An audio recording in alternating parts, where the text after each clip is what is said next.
ইরা ফেরিঘাট খেতাপুরি খাইতে। তো ভাইরা খেতাপুরি রাস্তা আসছে ভাই, এটা তো অনেক বছর পুরানো ঐতিহ্য না এই এলাকার। কত বছর পুরানো গো ভাই? বড় ভাই 50 বছর পুরানা। 50 বছর পুরানো, এটা তো আরেকজন মুরব্বী ব্যস্ত। হ্যাঁ কই ভাই মারা গেছে? সেই মুরব্বীটা আমি পুরি খাইতাম আর অনেক বছর আগে, মানে ছোটোর কথা, মানে ওই আমি পিছিয়ে আসলাম ধরতে গেলে। এই জায়গায় পুরি খাইতাম, এই যে ফেরিঘাটে জিঞ্জিরা ফেরিঘাটে দেখতে পাচ্ছেন আপনারা। ওই আঙ্গো ইয়ে ফেমাস বয় আলিফ, ভালো খেলোয়াড় আমাদের এলাকার, সে এখন ফেরিঘাটে পুরি খেতে আইছে। তো আমরা চলে যাই ফেরিঘাটের সামনে, পুরিটা খাই।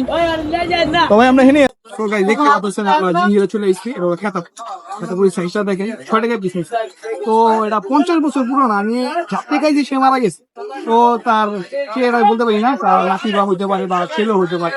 তো সে এখন বাজে। তো পুরিটা 6 টাকা পিস, আগে 3 টাকা পিস খেতাম। তো জিঞ্জিরার ঐতিহ্যবাহী পুরি খেতাপুরি, সবাই এক নামে চিনি খেতাপুরি। তো আমি একটু খাইয়া দিই জাল, মানে শুটকি জালে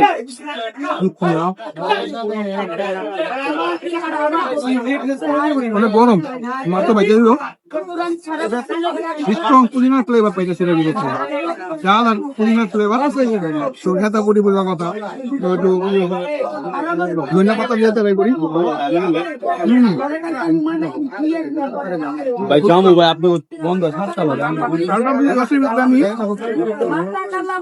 স্বাদ রিজার্ভ করে, একটু টেস্ট একটু চেঞ্জ হয়ে গেছে। তো হাত চেঞ্জ হয়েছে, তো টেস্ট একটু চেঞ্জ হয়ে গেছে। তো অবশ্যই ট্রাই করবেন না, 50 বছর পুরোনো খেতাপুরি। জিঞ্জিরা সবাই যে আসবেন এই জায়গায়, সবাই এক নামে চিনি খেতাপুরি বলে। আইসা আপনারা জিজ্ঞেস। আচ্ছা, এটা তুমি